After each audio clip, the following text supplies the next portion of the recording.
Hi guys, and welcome back to the channel. Today we are talking about everyone's favorite movie to bully on the internet, which is Cyberbully. If you've seen Cyberbully, you may understand why everyone likes to bully this movie. But if you haven't, today is a great day to find out why. So, Cyberbully is a 2011 ABC Family TV movie about a girl who gets cyberbullied. I don't have much to say in terms of a synopsis, simply because it's very self-explanatory, like, this girl gets cyberbullied one day.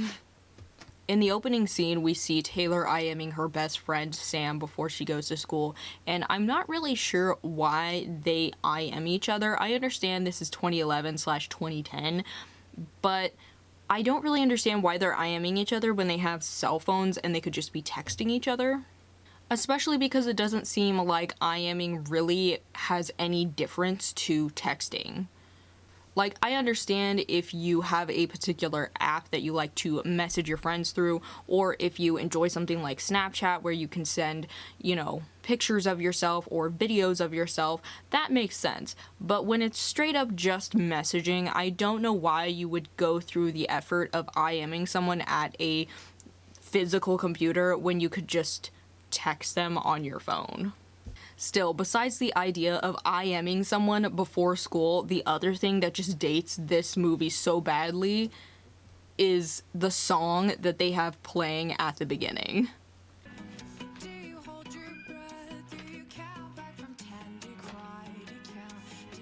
So I have a lot of criticisms for the beginning of this movie, mainly because that's where a lot of the issues really stem from. A lot of the issues that come in towards the end are sort of lumped together in categories that I already sort of will mention here at the beginning. Something this movie cannot seem to stay away from, like any other movie that's sort of like meant to be a warning to people, is acting like a PSA in every chance it gets.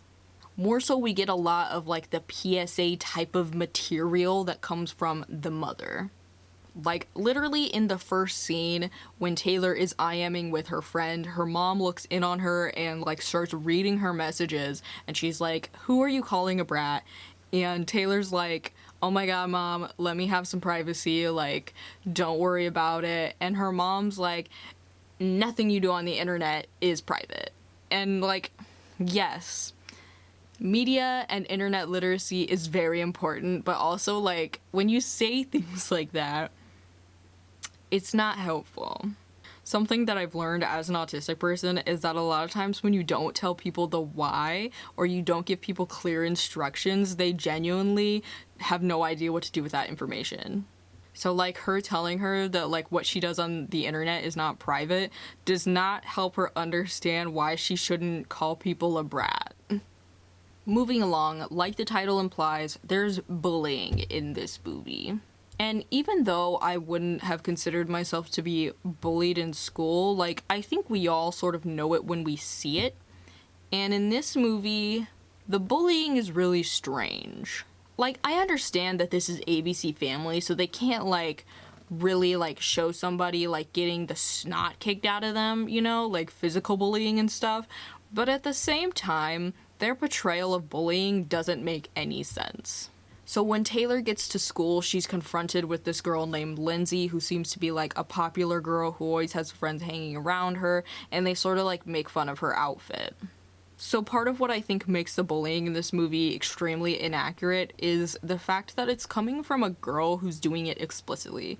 Now, I'm not saying that this doesn't happen in real life, but I feel like a lot of the times people really aren't coming after each other, especially girls.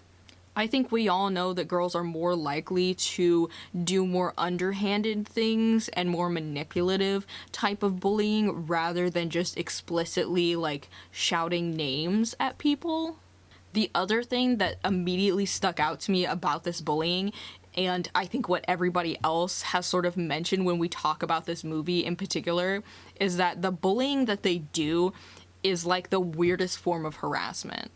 And I say this because most of the time in real life, when people are making fun of other people, they usually don't have any, like, cool quips or anything, and they usually are just calling you like obscene names or like spouting some sort of ism at you, rather than just being like, oh my gosh, your shoes are so ugly, my 10-year-old brother wears those. Like, literally, who is that?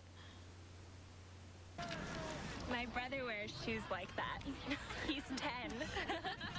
Like, if I had a bully that said that to me, I would literally be walking around confused. I wouldn't even be, like, mad or upset about it. Like, it's hard to feel bad when you don't understand the joke. But obviously in this movie, the bullying doesn't just stay in real life. It also ends up online on a website called Clicksters. It's supposed to be like a raunchier version of like Facebook or MySpace, apparently. It's sort of like what they allude to in the movie.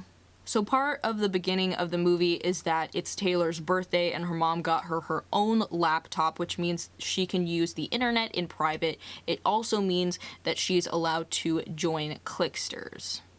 So upon joining Clicksters, obviously she's like adding friends, looking at people's walls, trying to put, pictures and things like that up. And of course her school bully, Lindsay, is also on there, and so she starts to bully her on there.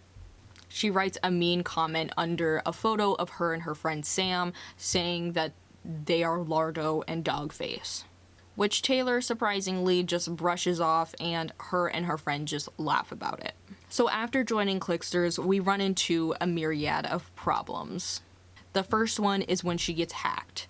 Taylor's page gets hacked and they write a sort of disgusting post on her wall, and of course everyone at school is sort of like seeing this and replying, and immediately she is in tears.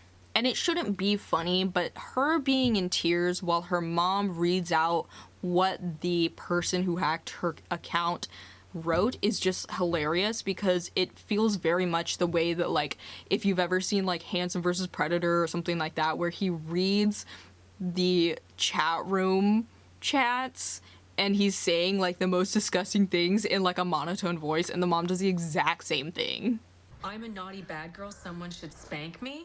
Tell her I would love to be the first guy to make you blank. Either way, her mom handles it like any normal person would and says, okay, just tell people you got hacked and change your password. And I think most people who have like been on Facebook since like the beginning of time have seen one of their friends or someone they know on Facebook who's gotten hacked and like has posted that they got hacked and changed their passwords. Like, I don't think that anyone would see someone who they know to be like a pretty nice and normal person posting something like that and be like, oh, like, I should harass them. And I think what makes this scene even more ridiculous is just the dramatics in general.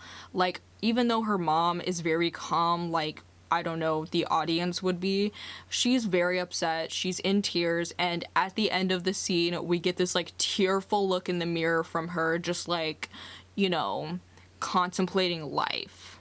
Anyway, when she goes back to her room, her mom tells her to, like, shut down her page if it's making her this upset, and Taylor does not. But she does reply to Lindsay's comments calling her the B word. But even so, her friend Sam and her friend Cheyenne are telling her, like, this is fine, it doesn't matter. Like, they are pretty much telling her it's not that big of a deal, because it really isn't.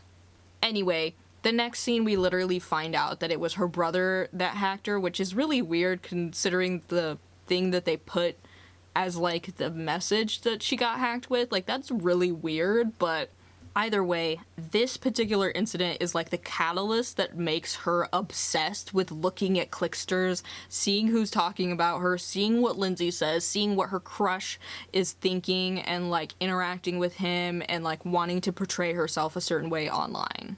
So the next big issue that Taylor faces is after she meets a guy named James.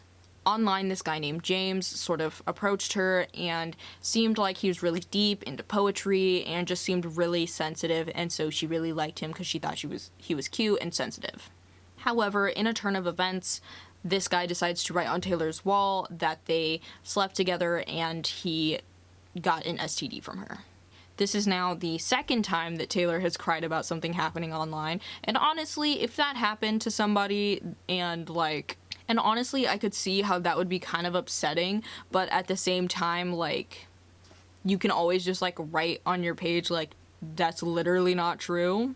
I think most people in real life, if they know you well enough, they will know that the things that people post about you that seem kind of outlandish like that aren't true. But when her friends try to console her, her friend Cheyenne finds out that James actually was not real. The school that he said that he went to that was really small, Cheyenne had a friend at that school, so they asked about him. He didn't exist. And this is sort of like what makes a lot of like the cookie crumble for her in terms of like her life blowing up now, because at school Lindsay continues to harass her, but this time she includes her friend Cheyenne in the harassment. So Cheyenne is like, I'm distancing myself, I don't want to be bullied. She also finds that her crush Scott is sort of like distancing himself from her as well. And later he even decides to back out of going to the dance with her because he had asked her earlier. And as all this stuff starts to happen at school, she's upset. So then we get that one song that's like,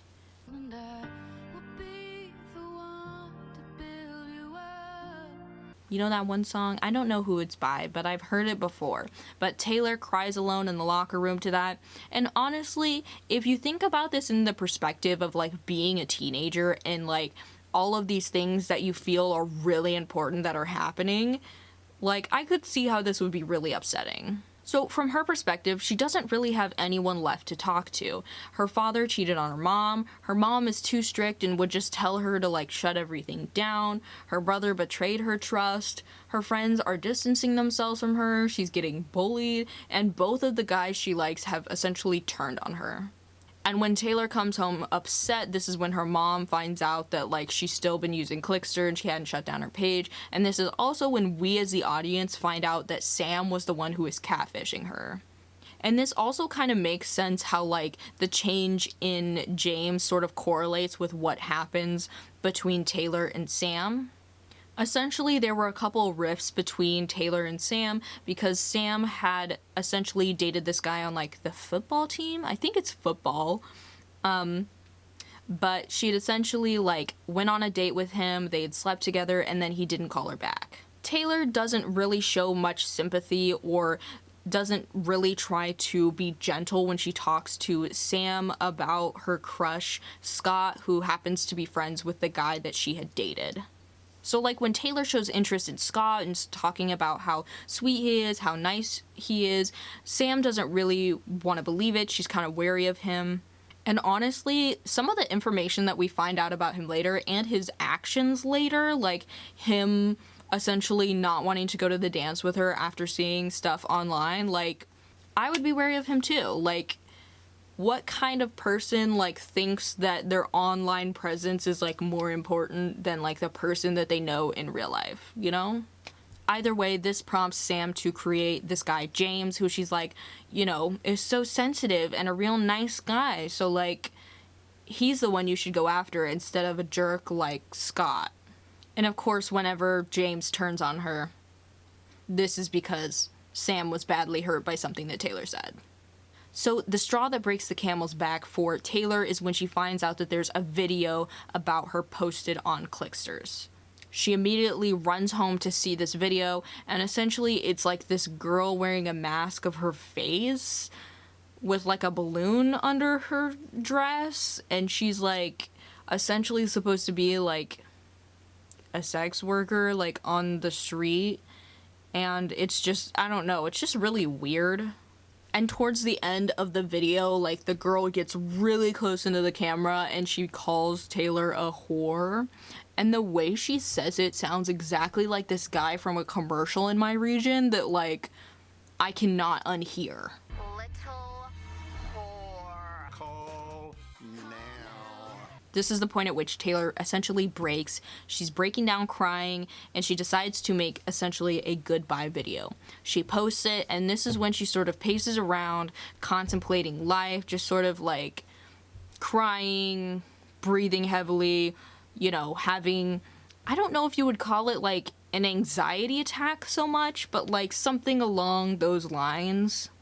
However, her posting this video and then standing around for a while gives everyone in her life a chance to see the video and then sort of act on it, because obviously she said like goodbye in the video and she hasn't goodbyed herself yet. So in the time that it takes everyone to see this video and for her mom to rush home and her friend to rush over to her house, and unfortunately, this is one of the most known yet ridiculous scenes in the entire movie. It's kind of like when you've been crying and then you like see yourself in the mirror and you're like, I look stupid. Dang. Her trying and failing so horribly at taking her life is just very comical in a way. Like, I don't want to take anything away from, like, prevention, or, like, I don't want to say anyone is ridiculous for trying to commit this act. Like, I get it. I have had depression for years. Like, I'm not gonna sit here and make fun of it. But also, as somebody who has depression, like, this is so funny.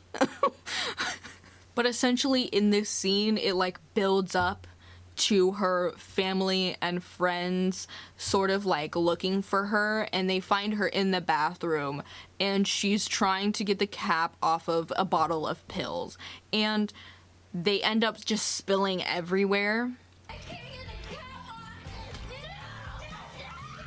Like, honestly though, because she still went to the hospital after this, but I have two notes. Number one, the pill bottle that she spilled was more than likely acetaminophen.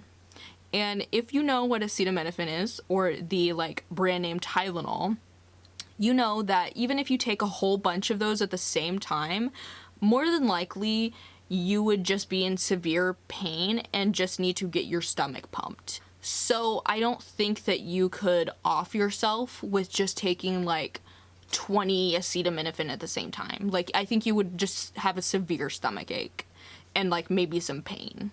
All I'm saying is that even if she were able to go through with her plan, she still wouldn't have been able to go away.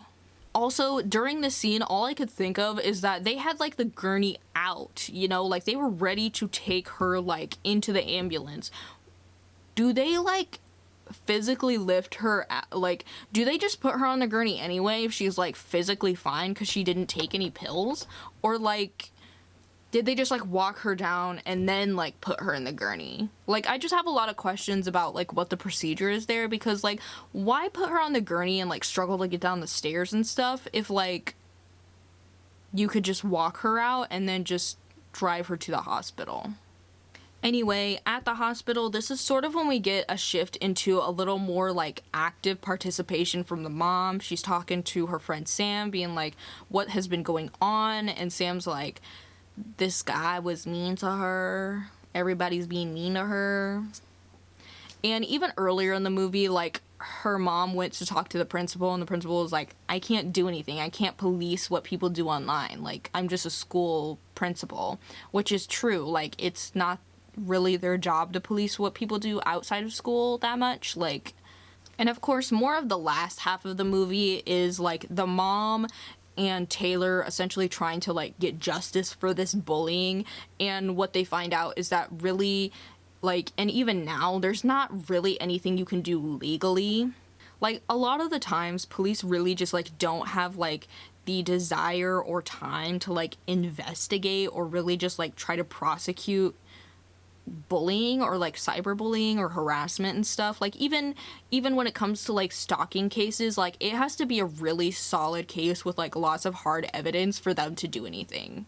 Like, I'm not saying it's right, because they should be doing things about this, because, like, a lot of people have been, like, harassed for years, and, like, really the only time that the police have gotten involved is, like, way after the fact. Like, they should have, you know, gotten a restraining order against this person, but instead of giving that to them, they just told them to, like, lock their doors at night, and then this person shows up, like, unalived, and they're like, what were we supposed to do, you know? But yeah, the rest of this movie is just, like, them fighting for justice, and, like, the mom being like, we gotta change legislation.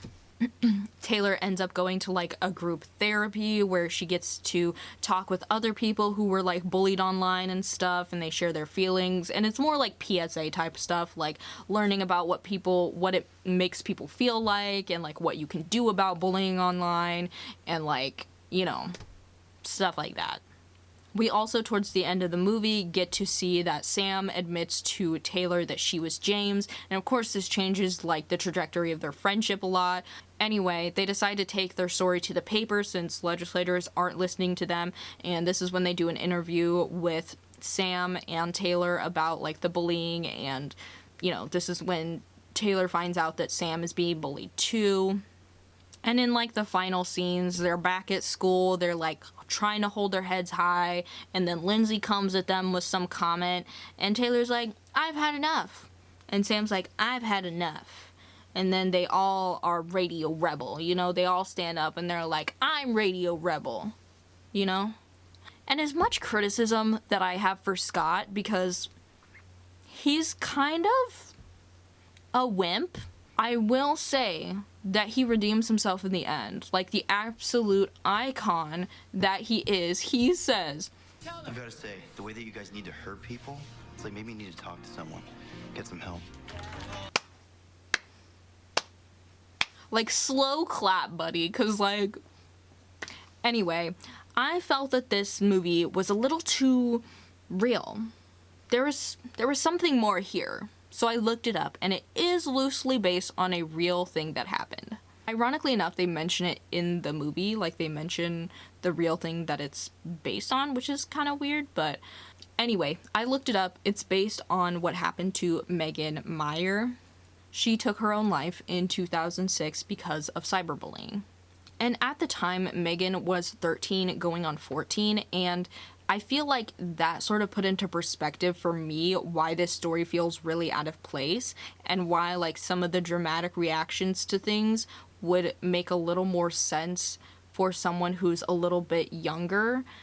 I'm not saying that a high schooler couldn't react like this, but I feel like the censoring that came from it being on ABC Family and being a TV movie made it so the bullying didn't feel like the intensity ratio with the age group didn't feel like proportional. So I feel like this story would have made a little more sense with the censoring if it was about 13 and 14-year-olds in like middle school. Does that make sense? Like, the language that they used seemed a little more like the language a middle schooler would use to bully, and not what a high schooler would use. And again, this isn't to say that, like, if you are, like, 16 or 17 and these kind of words would, like, hurt you, like, it's not to say that these couldn't hurt somebody that age. I'm just saying, like, it doesn't seem like the language that someone who is that age would use to try to hurt somebody else. And I really hope that this movie, like, doesn't take away from, and it shouldn't take away from, like, what actually happened.